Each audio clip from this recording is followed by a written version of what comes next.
Okay, and we're live. Welcome back to the Rants, folks. I've got 3 guest stars for this. The first is Brawl the Decepticon. Good morning, Brawl. Oh, we're starting? Is this what we're doing now? Yeah. Lay off the G2, man. That's Tank. There we go. Then I've got Doc Knockout there. Good morning. And Pyro Strata. Morning. I, as usual, am your deadpan-voiced host, Hun-Gurrr, the 2-headed cannibal robot from beyond the stars. So let's jump into it. This rant is about how different aspects of the fandom interact with each other. G1ers, Beast Formers, Prime Formers, Bay Formers, Ferminites, Costanites, all that shit. Ricky Bobby Knights, all that. So I'm going to start it off with a very basic observation that I've made in the 2.5 years that I've been running the Hun-Gurrr page. When someone makes fun of G1, which is the primary core of how I view the Transformers universe, without G1 there would be nothing else.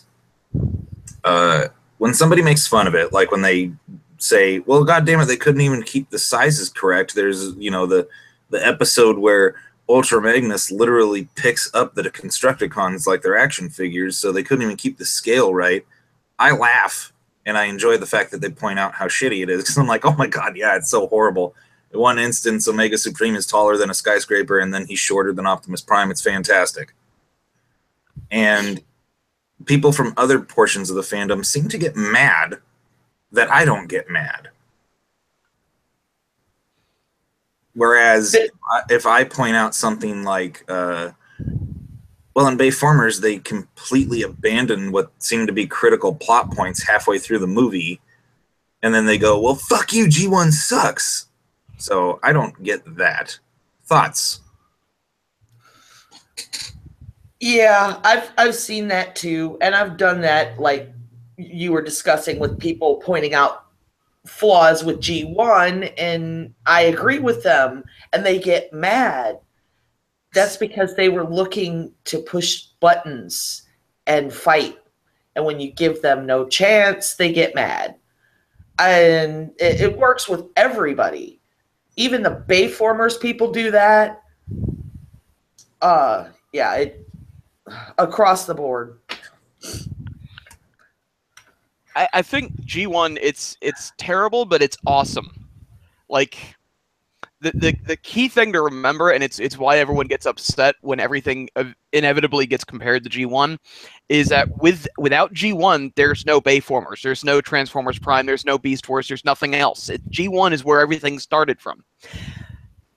Was it terribly animated? Yeah. Was the writing corny? Yeah. But it was awesome for its time, and it's nostalgia. You know, you look at everything in the past through rose-tinted glasses, and I don't care how bad it looks nowadays. It was awesome.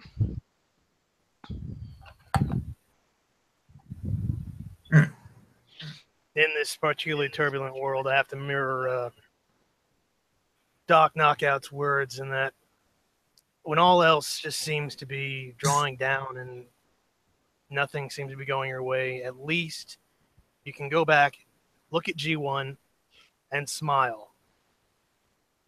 Because it brings you happiness. It reminds you of a simpler time. Better times. Happier times. When did you suddenly turn into Dirge? Sad sack motherfucker. Fucking potato. I'll say this, he's good in a salad. Right quick, I disavow the episode bot. We all do. I think everyone does, man. That is why I took Yeah. G2 in the 90s. Forgot the entire fucking decade. That's like the girl who loved Power Glide. We all universally agree that they're terrible. What about that one where Sea Spray got that mermaid girl? Oh yeah, where he turns fish person or whatever through the magic pool. Except for his feet. His Yeah, feet except for are his still feet. robot. Yeah. And Carnage and I think C-minor. every incarnation has moments it'd rather that its fandom would rather forget. Exactly. Well, yeah, like in Bayformers, all of it. Yeah. I just like the explosions. And the motoboner fuel from the military intervention. At least you admit it. Yeah. But yeah, like I recently had to ban people from Hun-Gurrr.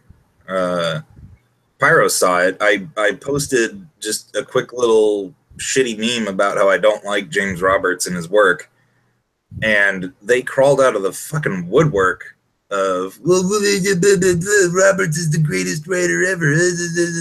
I'm like, I'm not saying you can't like it. I just don't. And then they started getting uppity, and I was like, I think I'm going to ban you. Because I'm always willing to, for some reason, people have trouble distinguishing this with me. I'm always willing to have a debate about, anything Transformers. I'm not willing to have an argument. And for some reason, people think they're the same thing. Well, people have lost the ability to debate. They make a statement, and then when they're asked to produce the reasoning why they feel that way, they get extraordinarily butthurt, and that confuses me. I've had that problem recently myself on my page with people defending Jimmy Bobby, and that's fine. You can like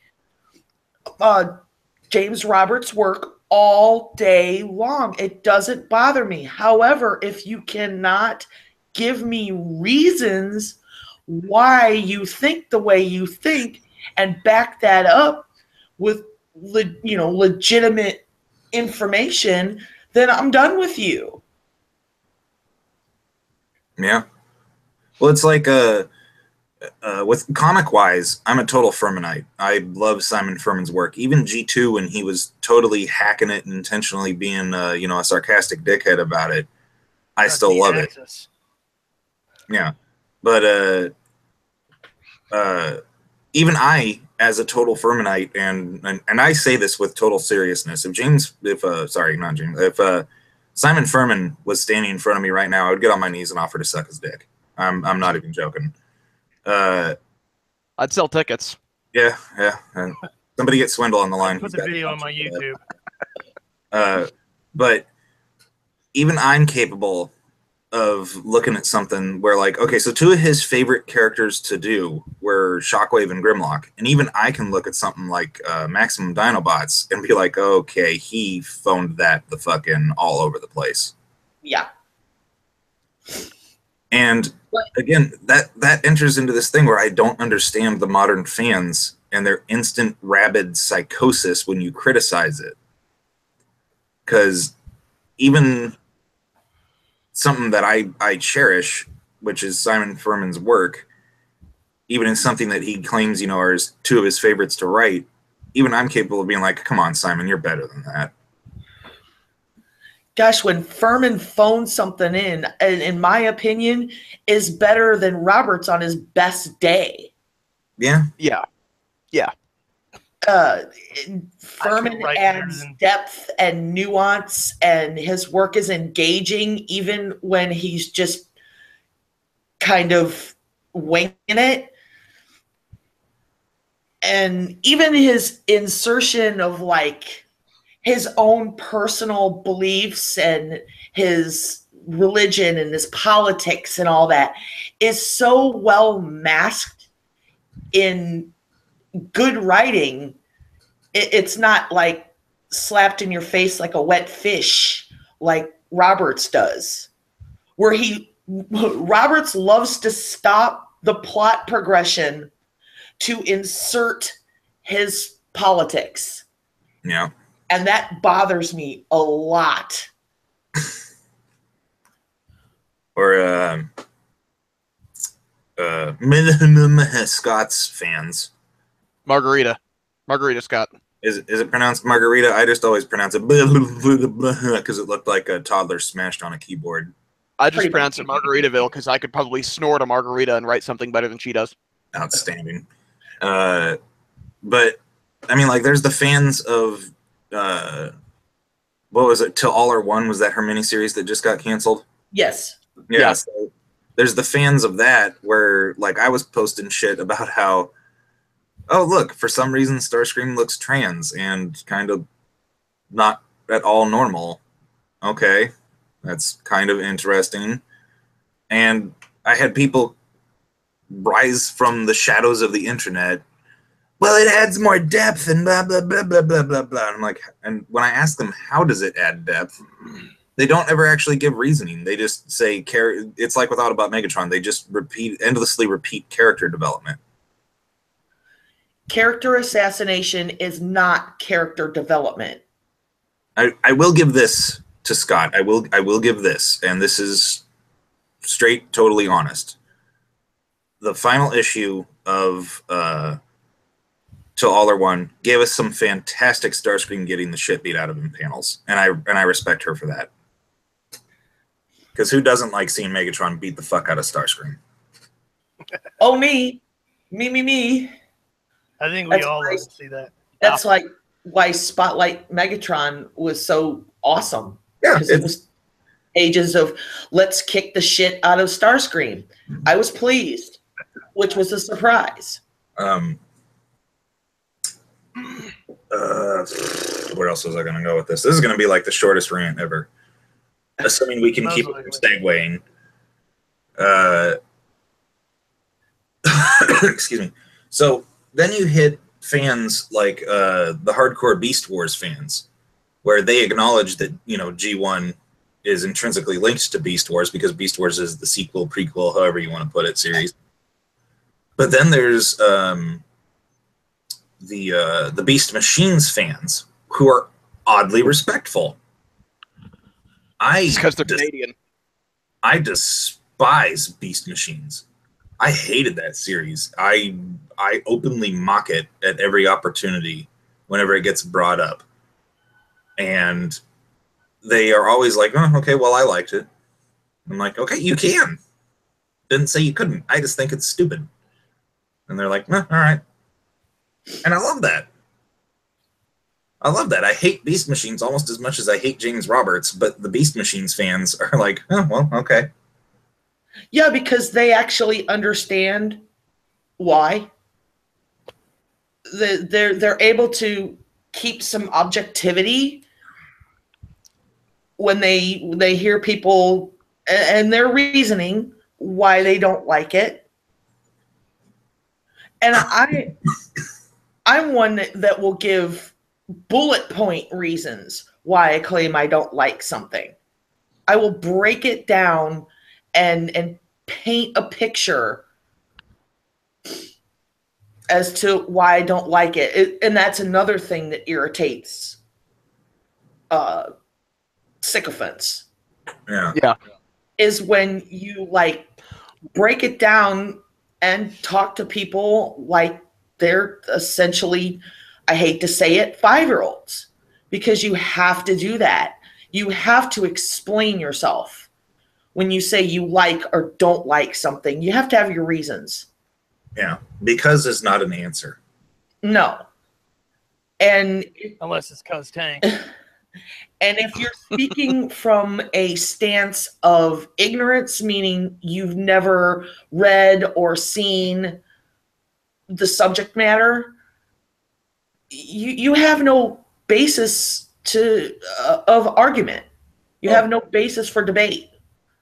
Yeah, well, breaking character here and talking about my actual personal life, I have a coworker who's 19, and he's a Transformers fan, and was a total Robert sycophant. And then I asked him, well, what do you think of the Asian series, Devastation, Escalation, all that shit? And he had never heard of it. And I was like, oh, you poor uninformed child, you. Here, let me help you. And because he was back where I work, and he heard me talking to an actual, like, one of my coworkers is an actual rabid G1er. If it's not G1, he does not acknowledge it exists. And he's the guy I told you about that can do the Starscream impression. And nice. Oh, it's amazing. You'd swear it's from the cartoon. Anyway, he hears us discussing how shitty the modern comics are, and he launches into this tirade about how he doesn't understand how we don't like it. If we're Transformers fans, we should just like it. And I asked him, why do you like it? And his answer was just, it's Transformers, and I like Transformers. And I was like, oh, okay, so maybe you're salvageable. And so I was like, well, have you read the, Devastation, Infiltration, Escalation, any of those? Or any of the Spotlights? Have you read All Hail Megatron? Even some of the stuff from Continuing? And he was like, no, I've never heard of any of these. And that was when I was like, oh, you poor deluded child. Let me take you under my wing and guide you. And after he read them a couple days later, he was like, dude, Simon Furman is the shit. And I was like, thank you. And now all the rest of the comics for the rest of your life are ruined. And he was like, yeah, I know. Fuck you. So, yeah, another thing anyway, that was a segue into this. I don't get a lot of the modern fans because a lot of them haven't read the older stuff. Right. So they're claiming that James Roberts is, he's the best writer ever for Transformers. Have you actually read anybody else's stuff? Marionhead Scott does not count. If you have no base for your claim is moot. Yeah. Wait until you experience other portions of the comics or shows or whatever. If you've never seen anything but, say, Prime, you can't say that Prime is the best because you haven't experienced the rest of them. Exactly. Yeah, and Prime I'm primarily a fan of, but I have no problem admitting it has faults. Quite a few. Yeah. The biggest, just comparing it to other series like Beast Wars, for example, is Prime, after about the first 6 episodes, just turns into each episode is a new fetch quest. It's like, hey, let's go grab this. Hey, we need to go to get that. And there's very little continuous storyline that takes place for more than 3 or 4 episodes.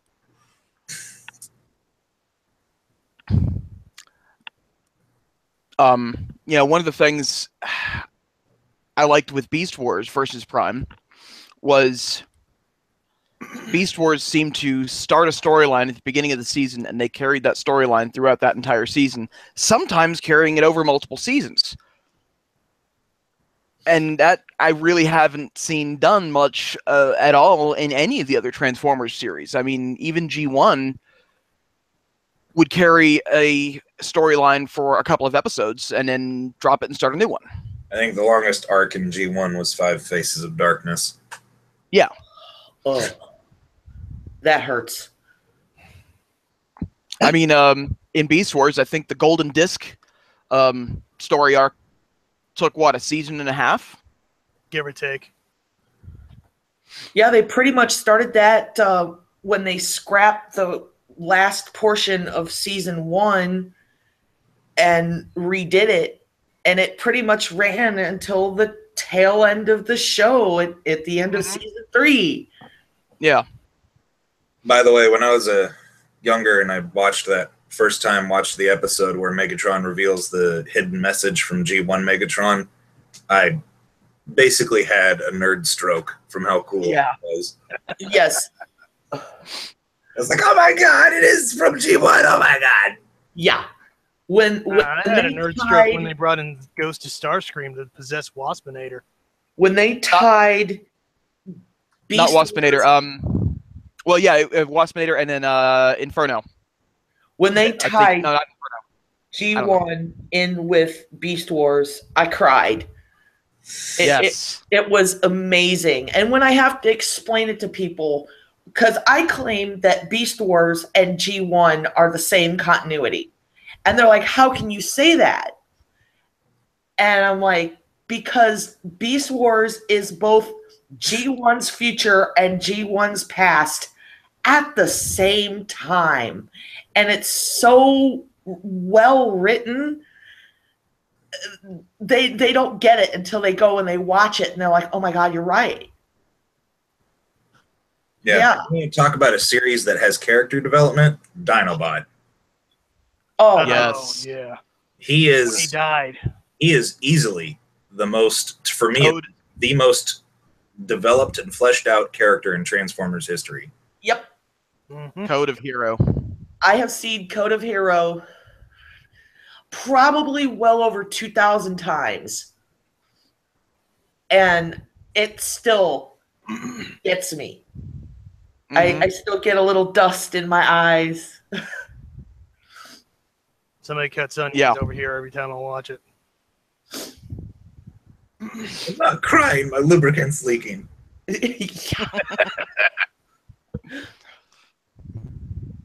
What other episodes have that kind of reaction? Well, actually, it wasn't, like the Dinobot dying, but when Transmutate died, I was... Yeah. And it wasn't because Transmutate died, it was the insight we got sort of into Rampage that made me... It's interesting. Yeah, they actually added a little depth to Rampage, who had beforehand really had no depth. He was just the marauder. Yeah, he was the berserker. Yeah, there we go. He was the berserker character. You throw him into a fight and run away and hope that he doesn't kill you too. And then it made him more of a well-rounded character.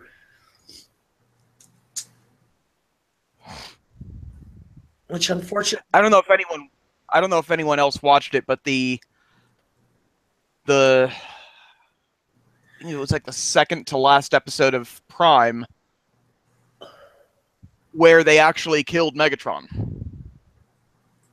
Yeah, where Bumblebee stabs him with the Star Saber. Yeah, I remember it. Yeah. I remember the first time I saw that on TV, I'm like, holy shit, this is a kid's show?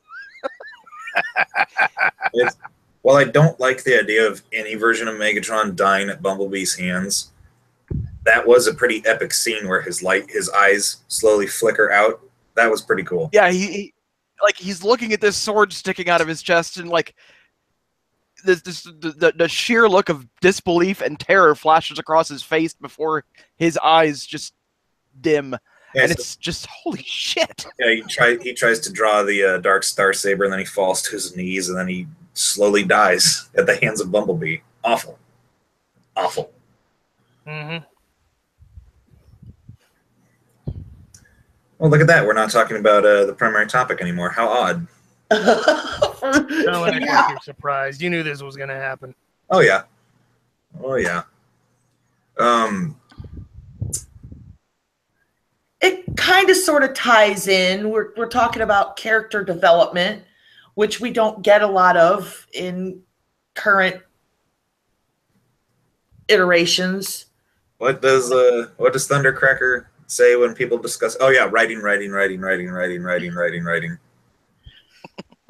and pointy chins and Tron lights.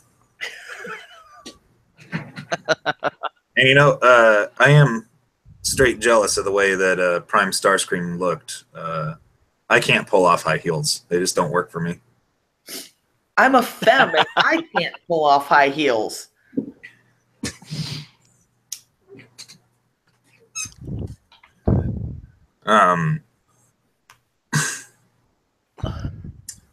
Well, what else could we discuss? So the concept of being a G1er, since we're dealing with fandom-based interaction. The concept of being a G1er. Now, I have no issue with the rabid, hardcore American G1 as the only G1 people. I don't have any issue with them. Because, again, for the most part, they're just like, well, this is the only one that I acknowledge. And I'm just like, okay, that's cool. But, like, me, I started off with G1 and then went into Beast Wars. And I actually didn't see any of the Japanese G1 until after I had seen Beast Wars. And I'm a fan of G1, the comics, Beast Wars, Japanese G1. That includes everything from Victory to Zone. I'm a fan of some of the Unicron trilogy. Like, there's not any one of the 3 series that I like, but there's like particular episodes out of them that I like. I'm a fan of Prime. I'm a fan of Japanese Beast Wars. I'm a fan of the early IDW comics. I'm a fan of the Dreamwave comics. I loved War Within. Oh my goodness. Yes. Just a moment. There's Okay. what I enjoy, what I actually don't understand is the dissension among G1ers. You have your people who are American G1 and nothing else. Then you've got your G1ers that include JG1. And then you've got your G1ers who use G1 as the core of their passion, but they like other stuff too. Yeah. And those G1ers, the ones that branch out, that say, yes, I enjoyed Beast Wars, I enjoyed the Unicron trilogy, I enjoyed Prime, they get the most vitriol, and I don't understand.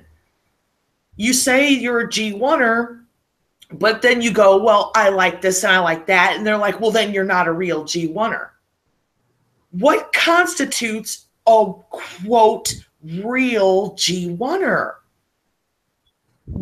I think it's sort of like racism. Like, again, breaking character here. My admin is of predominantly Welsh and Irish descent. But, you know, you wouldn't know that looking at him because he's got black hair. So you'd assume that he's either, some form of mainland Europe descent. But because he's white, he's white. So I think that's sort of what it comes down to. It's just, it's a convenient way to lump them together. So if you hate G1ers, they're just all G1ers. And therefore, the negative actions of one are the actions of them all. And I find that narrow of thinking. I just don't understand it. I catch hell because I claim that I'm a G1er, which I am. But I also claim that I like Prime and portions of the Unicron trilogy and Beast Wars. And they're just like, well, you're not a real G1er. What constitutes a real G1er? What is the reference? What makes that the thing? That's an excellent. I don't know. I mean, Well, I've watched G1, but I've never watched any of the Japanese G1. I've tried the Unicron trilogy, and I mean, it's not for me. I like the animation. I just the chunky dialogue and just the bad dubbing. And I don't have the I can't watch subtitled anime. I know that's blasphemous, but if I have to read it, I'd rather just read a book. See, I felt the same way until I was dared to go and watch Galaxy Force, which in America is called Cybertron. is that the one where Megatron turns into the race car? Yes. Okay. The Japanese version, I guarantee you, if you watch the subtitled one and you get through your distaste of reading subtitles, by the 7th episode, you are condemning Cartoon Network to the lowest levels of hell for bastardizing a really good series. It was never meant for children. The way that it was done in America, they took episodes and they flip-flopped them around and they took some out and they changed a lot of the basic plot line that was laid down in Galaxy Force. And it turned out to be one of the best Transformers series I had ever seen. I watched all 52 episodes in 4 days.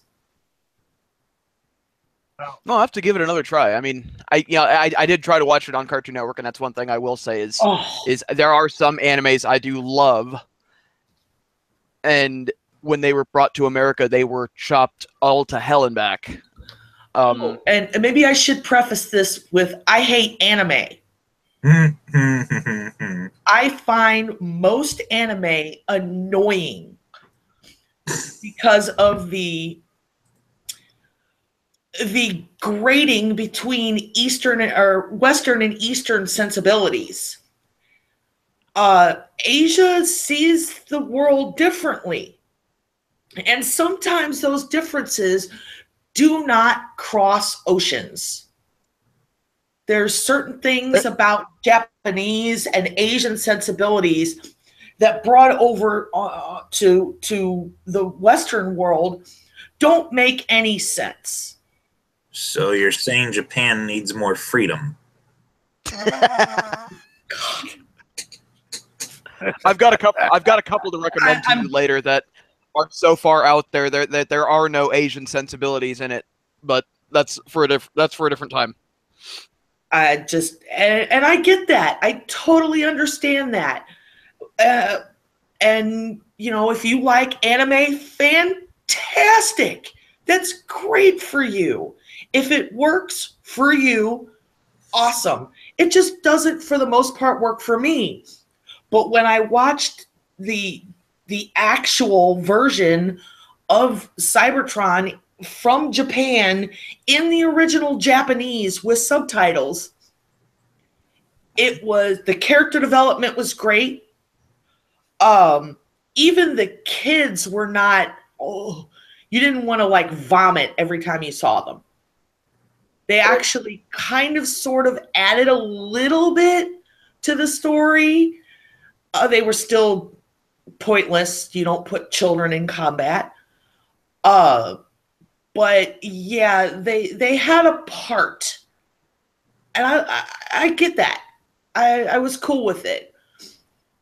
My biggest thing was I liked the idea of how they laid down the fact that when the war began on Cybertron, that there were Cybertronians who said, fuck this shit, I'm out, and left and formed colonies on other worlds. Which is where the Velocitronians and the Junkions come from.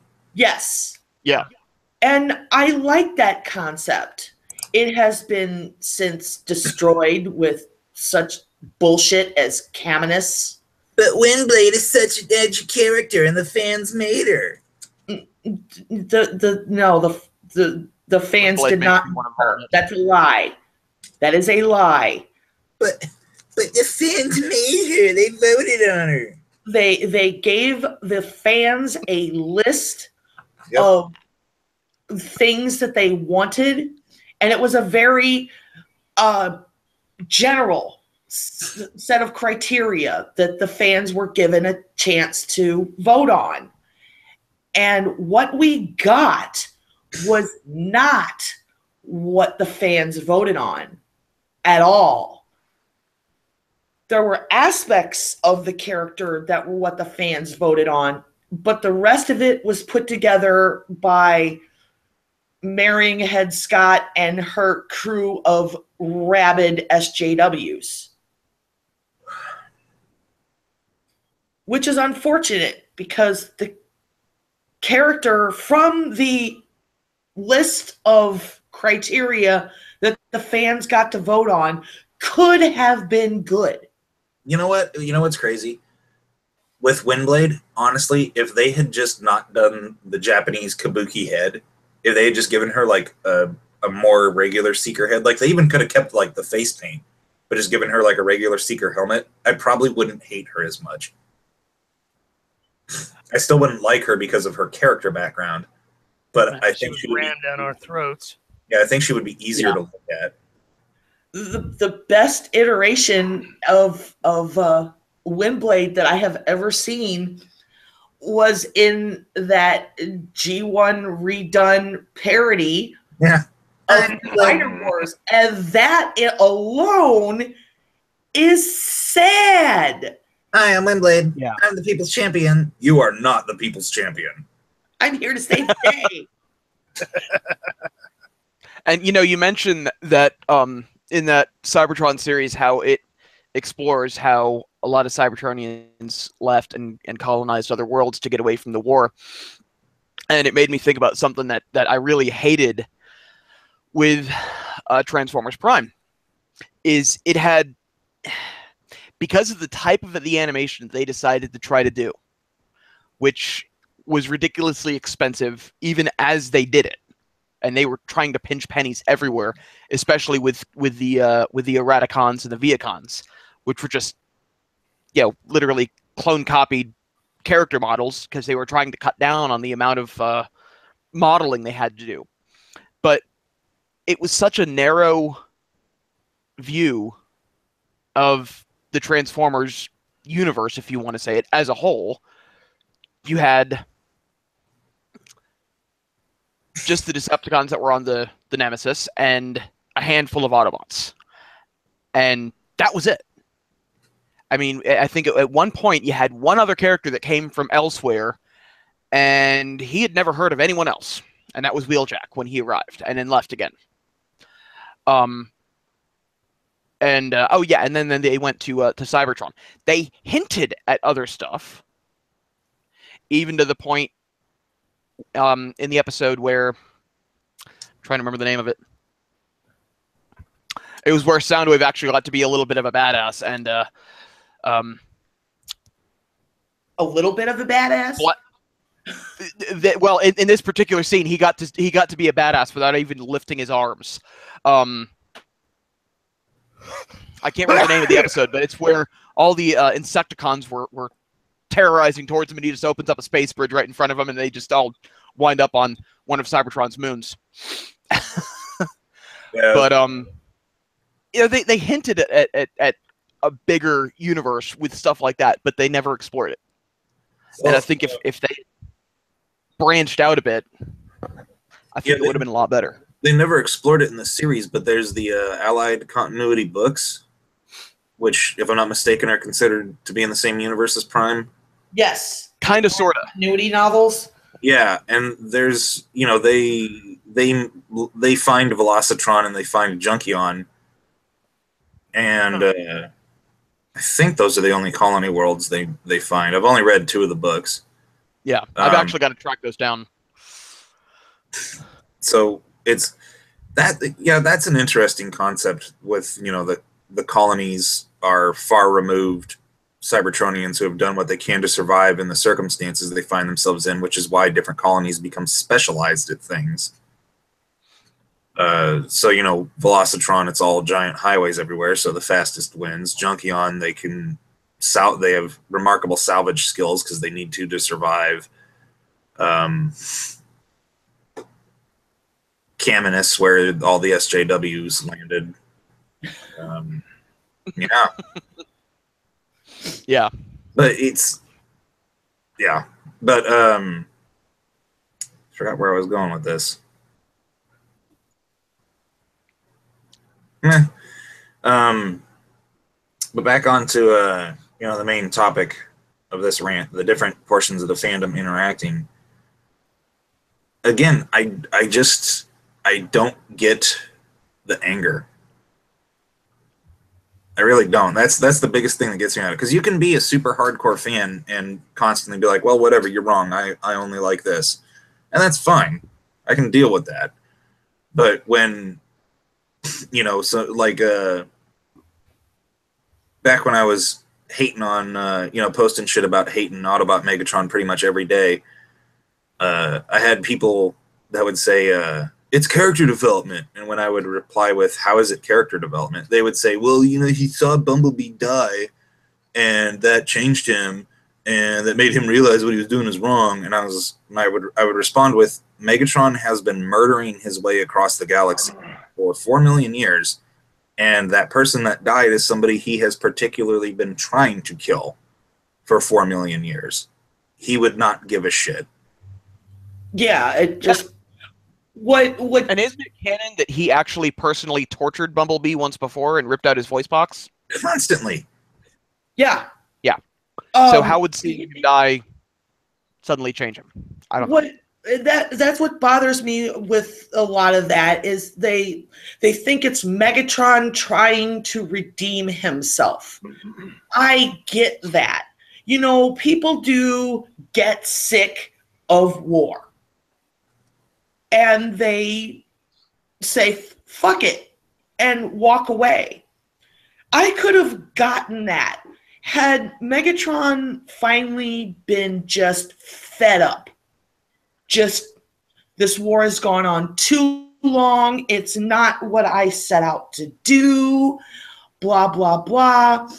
I could have gotten along fine had they just said, you know, Megatron just said, fuck it, and walked away and just hid himself in a cave on Pluto for a long time and left the war. I could have dealt with that. That would have been... Which he kind of did in Prime. Yeah, this would have been proper character progression. However, taking up the mantle of the Autobots, the group that he has claimed time and time and time again to hate everything and anything about them, hating their oppression, hating their need to control every aspect of every Cybertronian's life cycle. Yes, I totally understand. But to make him flip like that is total 100% character assassination, destruction of a character that had been carefully and meticulously constructed by several authors over 3 decades. It makes no sense. Well, my whole thing with it is if they needed to bring the Great War to a halt and essentially conclude it, they could have done so without making Megatron an Autobot and having him quote-unquote surrender. Okay, so let's say that they needed to have Dark Cybertron happen as a catalyst to build to that. So after they defeat Shockwave and they've stopped everything, which, by the way, the one believable thing about Dark Cybertron is that Shockwave has secretly been playing everybody since the beginning. Yes.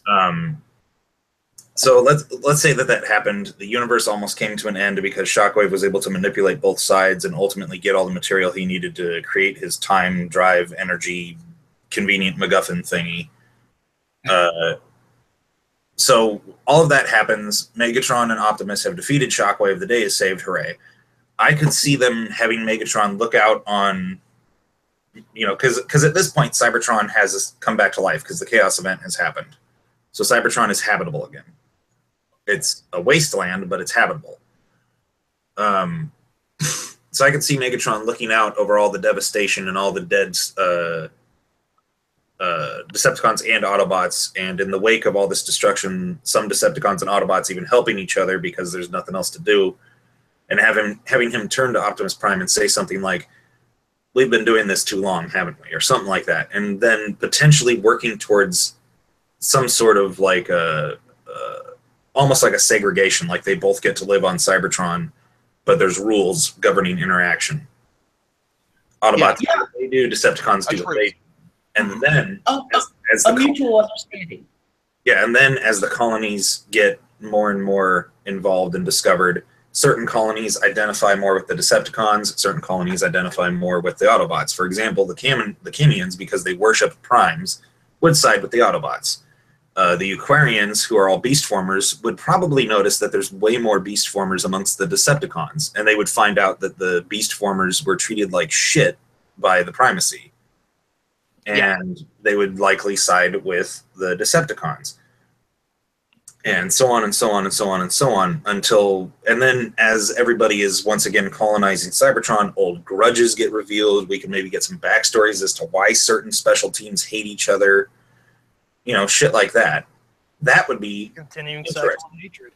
Yeah, that would be interesting to see to see these two growing and because basically getting the colonists more or less drafted into them would revitalize both sides, and as tempers flare, it's potentially going to reignite the war again. So it'd be interesting to see them try to do something like that. But instead, we got Megatron with an Autobot symbol, and now he's banished to an alternate timeline, because why the fuck would we care? Yeah.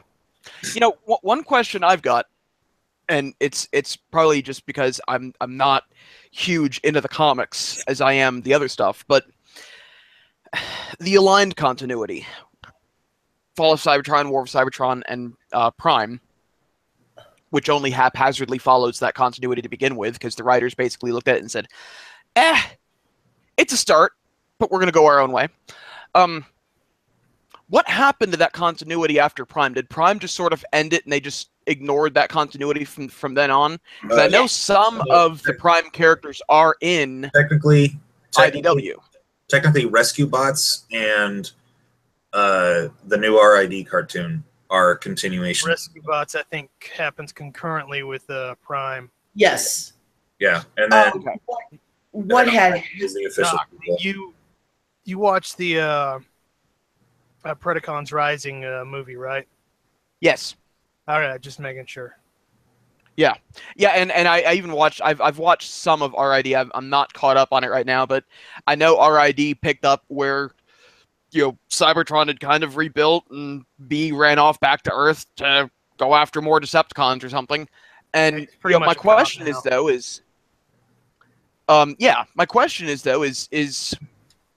you were talking about had they ended the war in a different way, but in the aligned continuity, they ended it in exactly the way that I hear a lot of people saying they would have rather have had it end.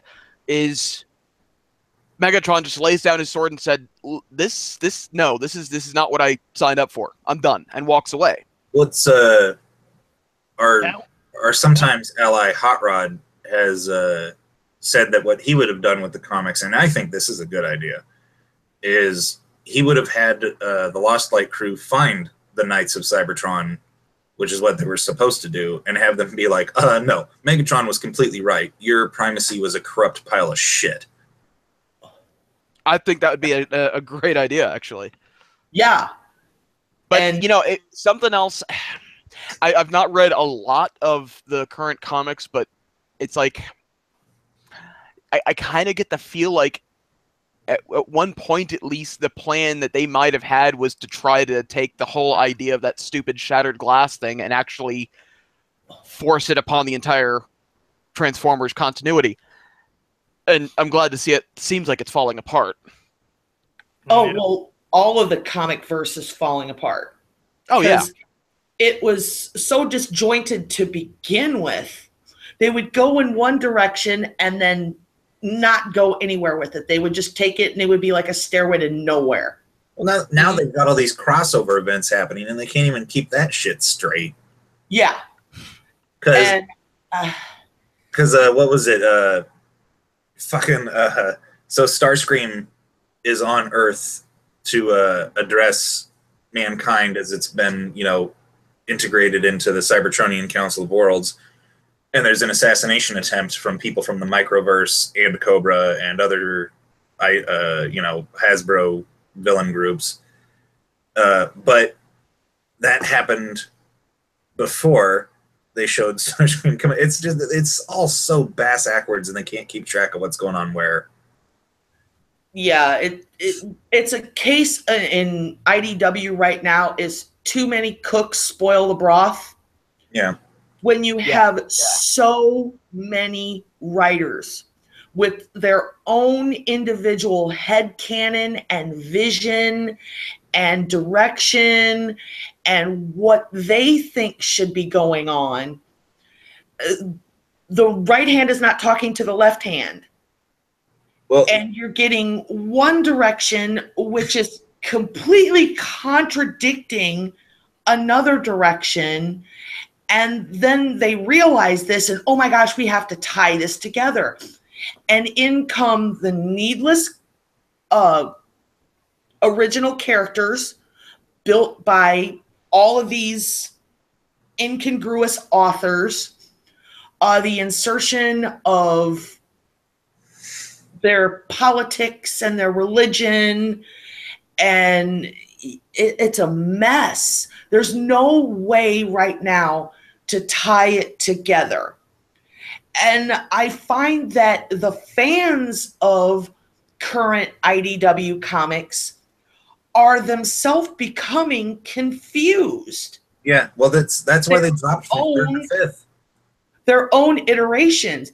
And that actually answers my own question in the fact of why can't they come up with reasons to support their claims that current IDW is the best, because they have no, the reference material is so all over the place that they can't formulate those from the subject matter. Yeah. Yeah. I don't know anymore. I just go with my own direction, and if people don't like it, then they don't like it. Unlike my page and go about your business. Yeah. And that's something that I don't get from the modern fans, both IDW and Bayverse. Well, if you don't like it, just don't read it or just don't see the movie. If you don't agree with me, then don't like my page and don't follow it and don't interact with it. Yeah. Fuck you too. I understand if they want to debate the topic, but a debate includes backing up your claim with solid information. But when your subject matter is not solid, it's based on essentially quicksand, you have no basis. Your argument is moot from the gate. I think it's funny. I've in the past I have antagonized pretty much every aspect of in any different genre of the fandom. Your G1ers, your Bayformers. I've antagonized all of them because I want them to come and bother me, and everyone just seems to agree with me. I know. I haven't had to ban anyone yet. I'm gonna celebrate the day I do. I only ever had to ban one person over the whole IDW thing. I mean, I don't understand why you would go to a page that you know you're not going to agree with and try to argue with them. Like I said, I welcome debates, but I don't tolerate arguments. If you just obstinately sit there stamping your feet, pouting, jutting your lower lip, it's great, it's character development, I won't interact with you. And if you become a dick about it, I'll ban you. But I don't go as an IDW hater and as a Bayverse hater, I don't go to their fan pages and go, well, it's shit and you're stupid for not liking it. So I don't get why they do it. That's my whole thing. I don't understand how they get on the internet in the morning and decide, I'm going to go to a page that I know I won't agree with and argue with it. Yeah. I don't understand that. I mean, we make the joke about how anybody who spends too much time on the internet is some asshole living in a basement. And I think that's who these people are. Most of them probably don't get dressed for the day. They probably just stay in their underwear. And yeah. Scream for mom to make them hot pockets. Bathroom. Bathroom. It just man can't have a hot pocket. It's a man can't. My chicken pot pie. My chicken pot pie. Man, kitty being a dildo. I know a That's certain what I know. kitty who's sleeping with mommy tonight.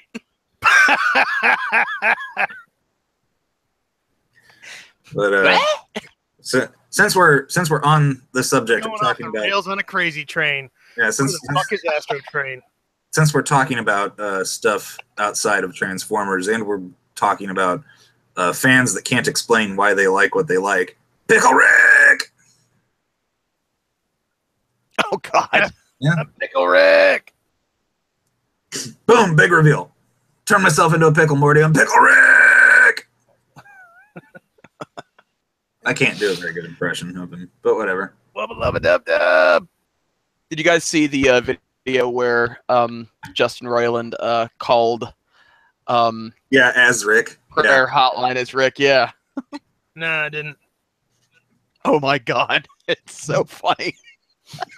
On a side note, for all two of our listeners, one of the times we had a hangouts and Pyro over there came in, I was already in here and I went, wubba lubba dub dub, and she was like, don't, I will kill you.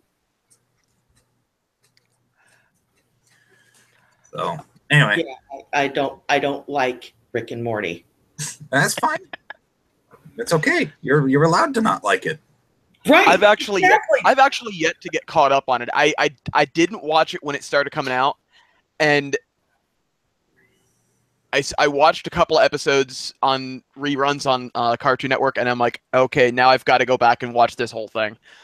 Even if you don't catch the episodes as they air, random channels on YouTube have them posted on Mondays, but they're usually taken down Tuesdays. Yeah. Oh yeah.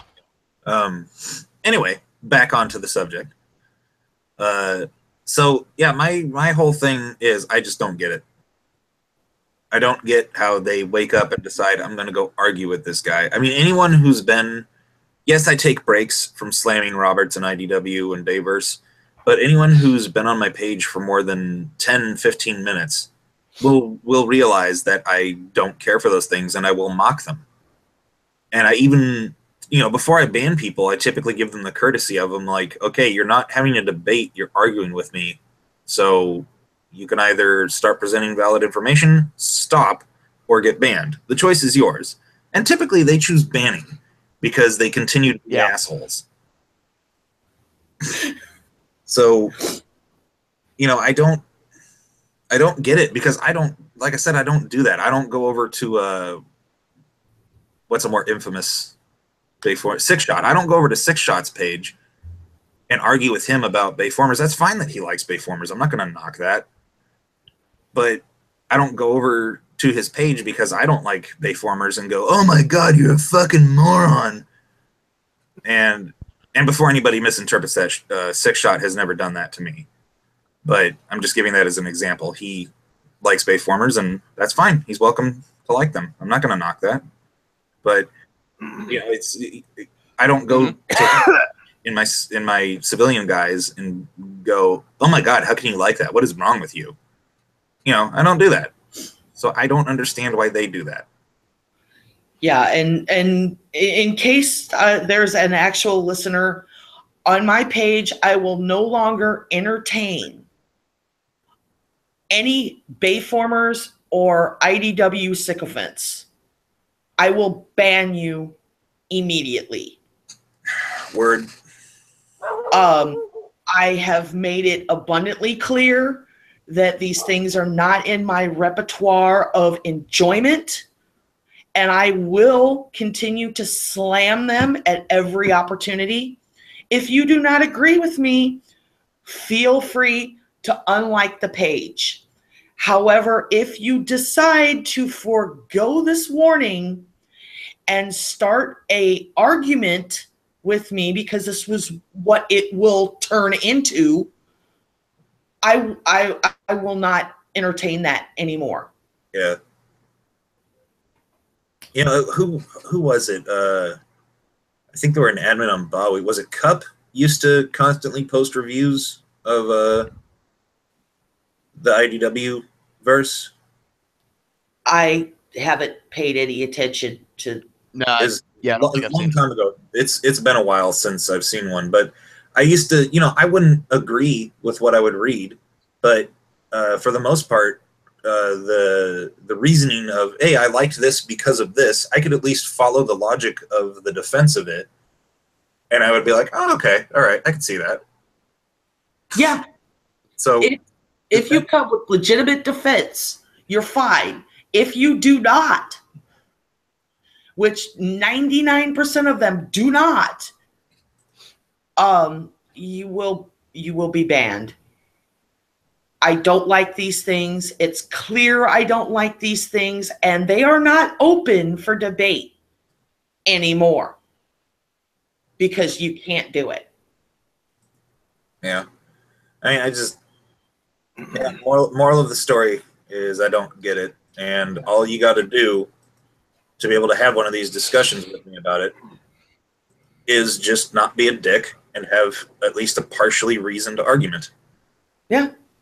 Like you and I used to have back in the day, Hun-Gurrr. Oh, yeah. I bet a lot of people who follow the page now don't know this. I used to be a total fanboy for the Decepticon Justice Division. Totally unapologetic. I was like, oh my god, Tarn is so cool. Oh my god, that guy could pull his face off. How awesome is that? And one of my first interactions with Pyro, she was asking me why, and I gave just a quick little bullet point of, I like this, I like that, I like this, I like that. And she presented a counter argument of, well, that's kind of contrived and it just sort of rips off the Decepticon Secret Service. And I was like, oh, I know. Yeah. Yeah, and you put together a concise discussion on why you felt the way you did. And some points I agreed with, and some points I counterpointed. And it was a interesting series of discussions. Yeah, but it never turned into well, fuck you for disagreeing with me. It was always a point counterpoint. Yeah, that's a debate. That's what a debate is. And it was refreshing. I think isn't that actually what started you and I interacting more as pages? That would be correct. Then when you discovered that some of the points that I had made were actually valid points, when I'm like, I like you a lot. I still like certain things about the character of Tarn. Like, I think the notion of a dual fusion cannon is pretty badass. And, but again, Megatron, it's like the Phase Sixers. They all have Achilles' heels built into them for Megatron to exploit. Megatron would never, ever tolerate another Decepticon being that monumentally more powerful than him. Right, exactly. It's just the DJD became a whole group of Gary Stews that really had no place in the Decepticon Empire under Megatron because of Megatron's personality. He's paranoid and he's megalomaniacal. He will not and never will tolerate the existence of someone who is more powerful than him and could betray him, which is every single Decepticon. Yeah. Starscream. And Furman did it right when he built in a failsafe into the Phase Sixers that he could control. But there was not that control with the DJD, and I kept waiting and waiting and waiting and waiting. No, that control existed. She was a tiny little 1950s rocket ship toy Oompa Loompa. Yeah, well, that came after Roberts got a heaping helping of vitriol from the fandom. You're welcome. About that, and then they brought in Nickel to be that control and essentially turned the DJD into a bunch of mewling babies. And they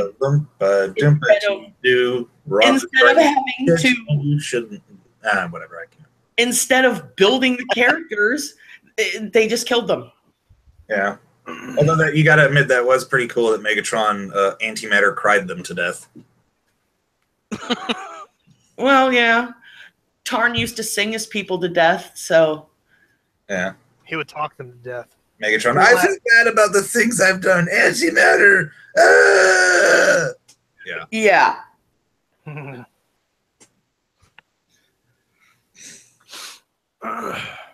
Yeah. Well, I think that wraps it up. We went longer than an hour. You said Yes, this was we going to be the shortest. Yes, we did. You said this was going to be the shortest rant in history. I thought it would be short, but Mission we accomplished. allowed some, as usual, we allowed some segueing. I'd like to thank my special guests, Brawl the Decepticon, Because Tank. Doc Knockout, What's up? and Pyro Strata. It's been fun.